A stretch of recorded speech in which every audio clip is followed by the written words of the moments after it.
Hey Professor, this is my video talking about specifically first past the post systems, single member party district systems, or electoral systems, and then parliamentary government systems, and semi-presidential government systems, and then what each of these electoral voting systems has an effect on these types of government systems, what it does, what it means, and then how the population reacts to those types of things, and just overall for governance, what that means in terms of operation for the country.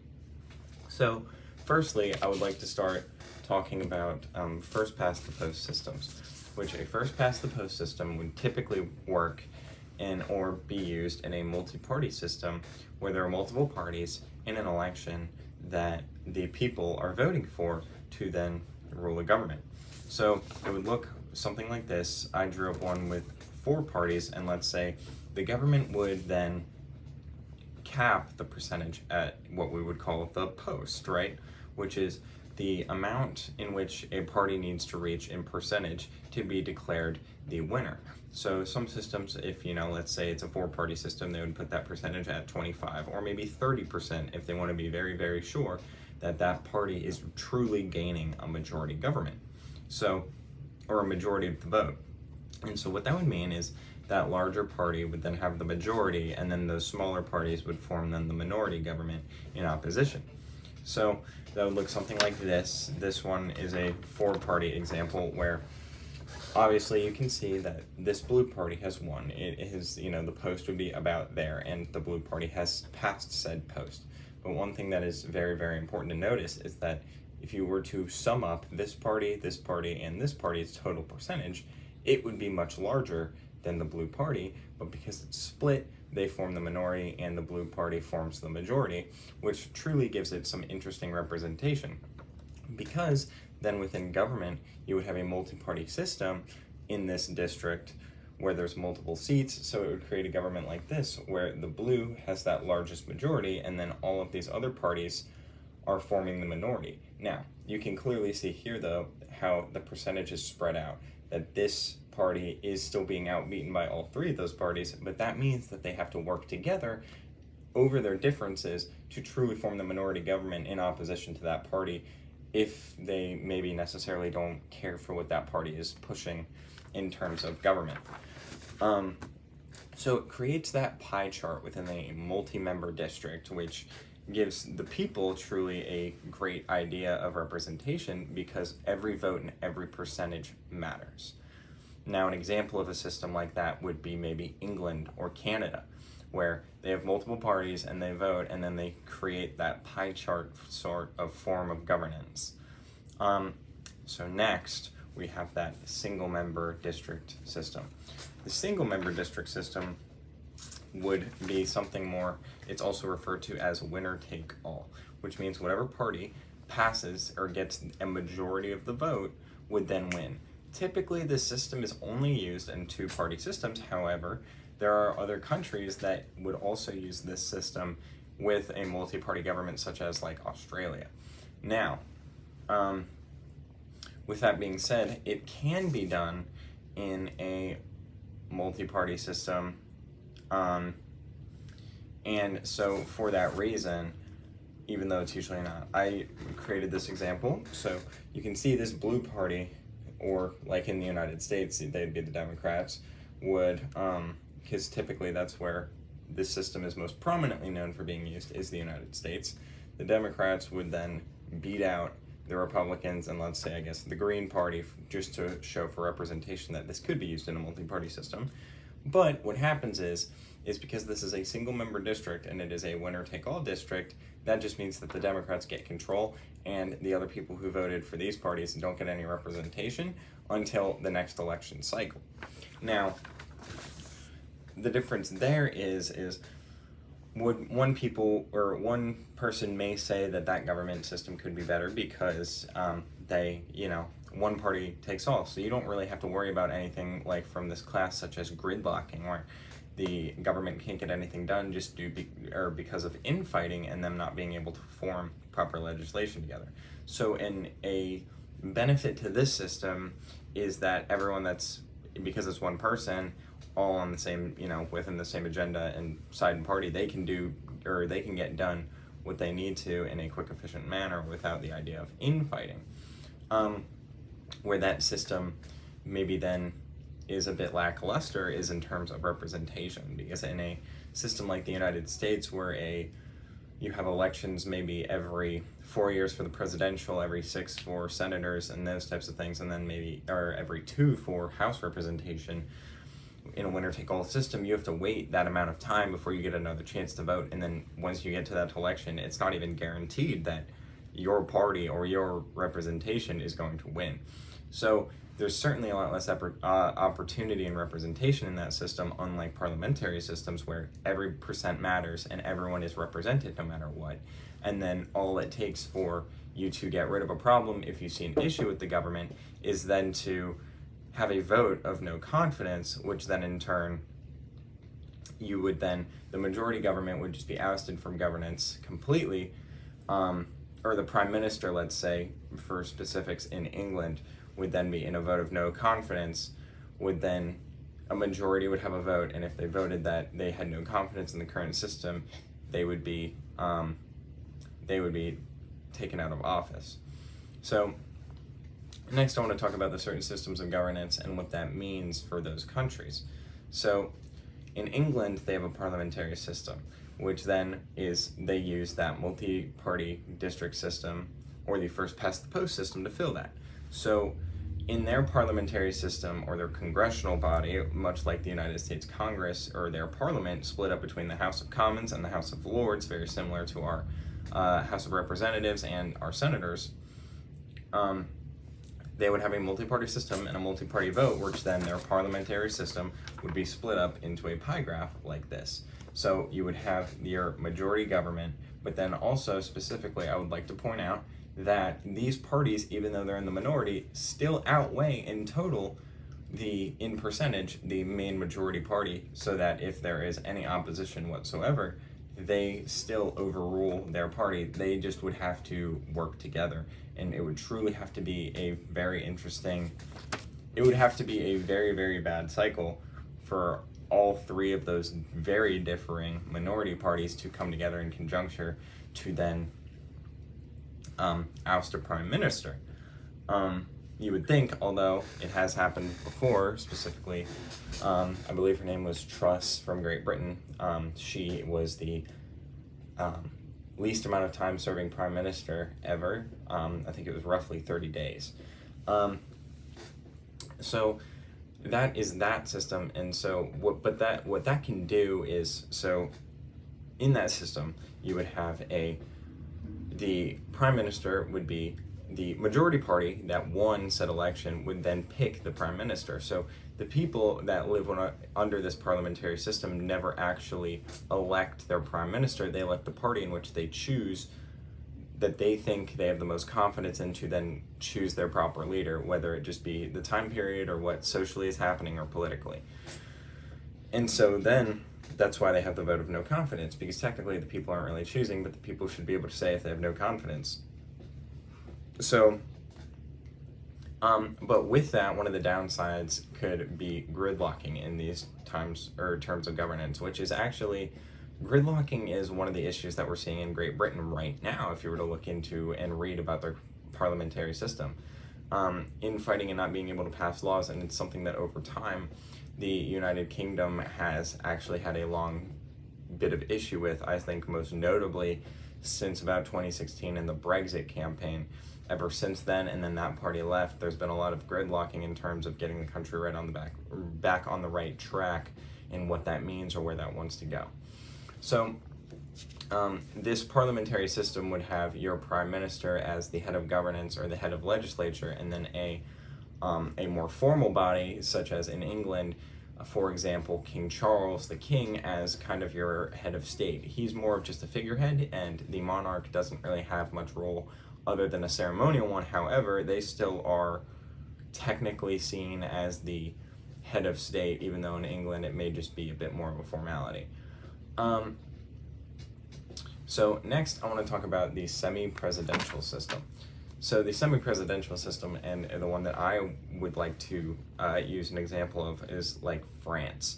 So similarly, they also have a congressional body with a House and a Senate, and then, but instead of having just a prime minister and then a figurehead, they have a president as well. So their president is the head of state, and he works with foreign affairs and trade and just all sorts of foreign diplomacy, whereas the prime minister is the head of legislature, and he's taking care of the governmental body. And so they have to work together in conjuncture, although they are held in two separate elections for electing the president and electing the prime minister. So amongst that, you also have their parliamentary body and then their court system, which is set up very similar to the United States in both aspects, where they have a congressional body with two houses, just like ours, and then for the court systems, they have a Supreme Court that then is everything to do with the government, and then a separate personal court or civic court system that the people would then go through when breaking laws, very similarly to the United States. And then if it were to be a constitutional issue, it would move over to the Supreme Court side and then climb up that ladder in terms of the federal government, just like the United States. Now, France is interesting because they have a single-member district system, and so in their single-member district system, it is winner-take-all, but they also have a multi-party system. So that can be very interesting in terms of their districts. Now, that's not necessarily how it works in terms of governance, but so France, when it comes to major elections, they'll have it in a multi-party election with then a sort of pie chart idea of percentage of the vote after their major election. But in specifically like their districts, it is single-member districts where it is a winner-take-all system. So they can have that multi-party system of winner-take-all on the lower level, but then in the congressional level, they have that multi-party system. So that can be very, very interesting too, because in France, like when I was living in France over the summer, I was there during their election for the EU and UN representation. So it was a multi-party system that then was a winner-take-all for this position. And so what that meant is that all the people would vote, and then it would create a sort of pie chart in percentage of the vote. However, the biggest party from that pie chart would win that election and have that winner-take-all system. And that became really interesting because when I was there, a party that people didn't want to win won everything. The Conservatives came out big. And so they were actually worried about Frexit, much similarly to Brexit, because of this party winning. They were severely worried that France was going to leave the EU. And so President Macron, who also is on the conservative side, however, this party was much more further right-leaning to the likes of Boris Johnson in the Brexit campaign. President Macron saw this and knew that his people weren't going to be okay with that party winning, so he held a flash election vote, which then in turn all the people re-voted, and it allowed the opposition or all the left-leaning people to go under one candidate, even if it was the candidate that they maybe didn't want to win the most. And so then they would have a new flash election, and then that left-leaning candidate would win as opposed to the right. And so it was really interesting because I saw that happen, and I saw all the people freak out because there was a party that won that they didn't want to win, and then they held that flash election, and then they all went under one candidate. They all went under one person in not technically their opposition, but in left-leaning parties that maybe they didn't favor, and so they were also voting for a candidate that they didn't like. So that can become very interesting as well, because France has pretty good representation on the national scale, but then when it comes to single-member districts, it's more of a winner-take-all, so you have to wait until that next election. So that can certainly lack or knock down the confidence of the government. Now, neither of those governments really have issues because they are both legal, constitutional, legitimate, and they have the loyal, true democratic authority of the people, and the people vote and have complete and utter confidence in their government. So that can be very interesting, though, when it comes in terms of what that could mean or the possibilities for certain government. Like in our class, we've talked about just different ways that then those governments can become corrupt. And so I guess it's very interesting because those governments have very, very good they have very good representational systems, but they're not exactly the only example of that going bad. Like, two good examples of a parliamentary and semi-presidential system that then have issues are like India with a parliamentary system and Romania like a semi-presidential system. So India is set up exactly like England, and Romania is set up exactly like France. Now, both of those, now India was once a British colony, so that makes sense. And then Romania just wanted to set up a semi-presidential government after the fall of the USSR and then creating their original government. Now, the reason why India has a problem is because they have a multi-party system and a parliament, and they have a pie chart type of parliament where it is split up amongst multiple parties. However, in the presidential election, I believe they've had 119 of them or something along those lines. Or no, sorry, I'm off. It was 19, not 119. But they've held multiple elections since forming this government. And when it comes to their prime minister, or when it comes to more specifically like their head of governments and their prime minister, they have never been able to come up with a full majority vote. However, in their national elections, in their 17 national elections between 1951 and 2019, they have never been able to elect one national leader for their head of state. However, when it comes to their parliamentary system, if they've had, or their main leading party, the party that had the most support, would always gain like 4/5 of the parliament, and so that it would become unconstitutional and it would just lack representation because that party had such a large supermajority they could do anything.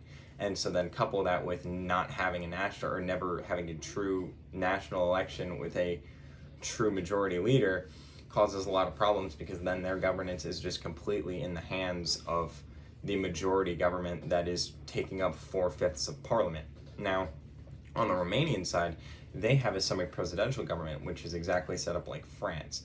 But their issue is that they were once part of the USSR, and so they have these social democratic parties that are always winning and are seen as they're kind of the descendants of the communists. So they claim to no longer be a communist government. However, it's like a lot of the same people in the same families, the same parties that were once just the descendants of the communists who dissolved that communist government. So it's one of those situations where we have a phrase in the United States where if it looks like a duck and it quacks like a duck, it's probably a duck.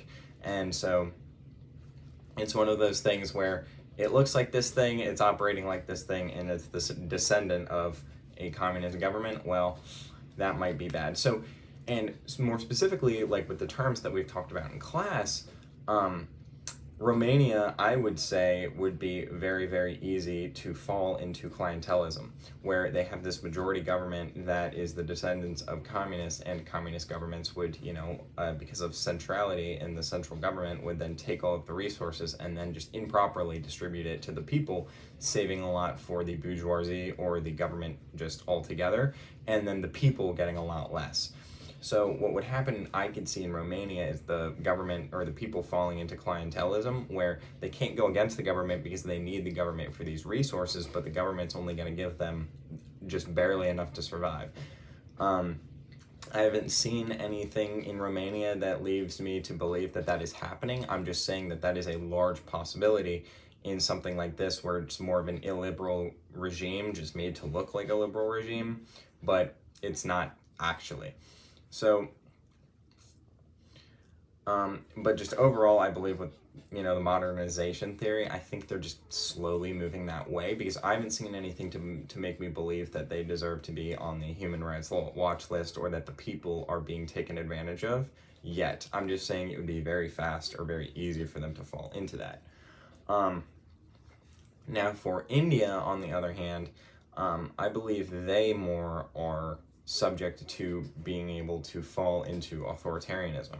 If there is any reason or any social issue happening in that country, and they have an issue electing a national leader, and then the largest party in governance is holding 4/5 of the body, they can pass any law that they want, which then could make it very easy for the legislative party in power to then become an authoritarian government if they have a more populist, I guess, head of that party that is controlling things.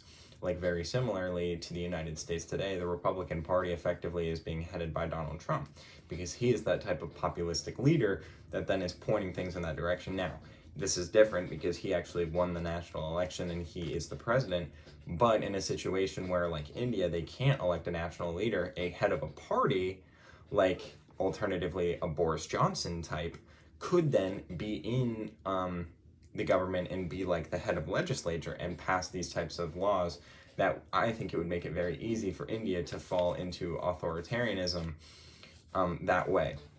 Both systems of government on either side for those problems in India or Romania could be very, very subject to the resource curse theory, where just totally these governments are taking advantage of all the resources, and these countries are being plagued with corruption because of their vast resources and because of what they can offer on the world stage, and just ultimately because greedy people want to be in power and they want to be able to control those resources.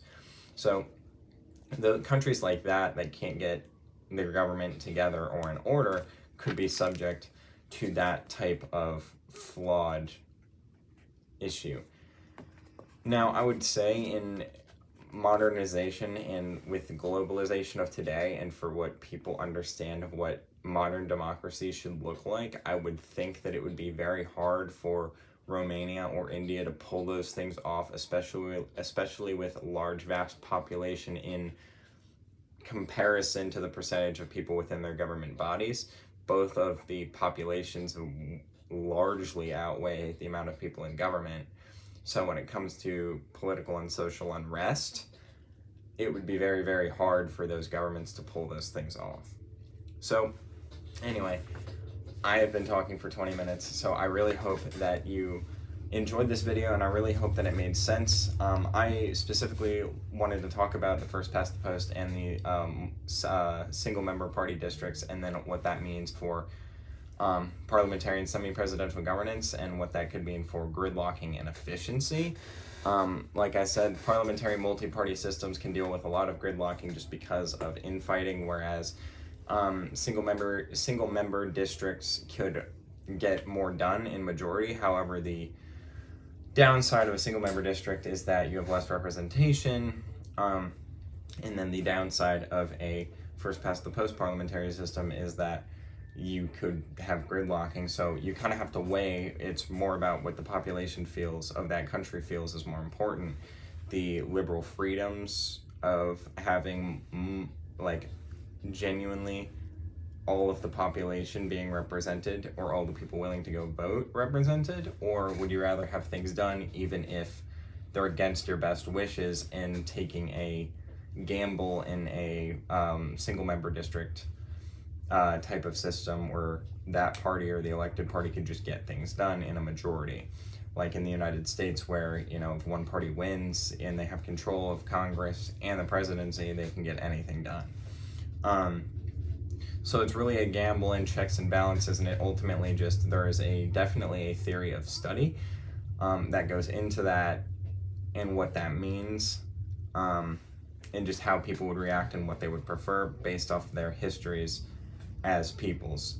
So I really hope you appreciated this. I put a lot of work into it, and I would say it'll be very interesting to see my predictions with the world moving forward, especially with a lot of large conflicts coming forward. It's very interesting to see how some of these governments will deal with their problems and how leadership changes will happen in times of conflict or times of peace.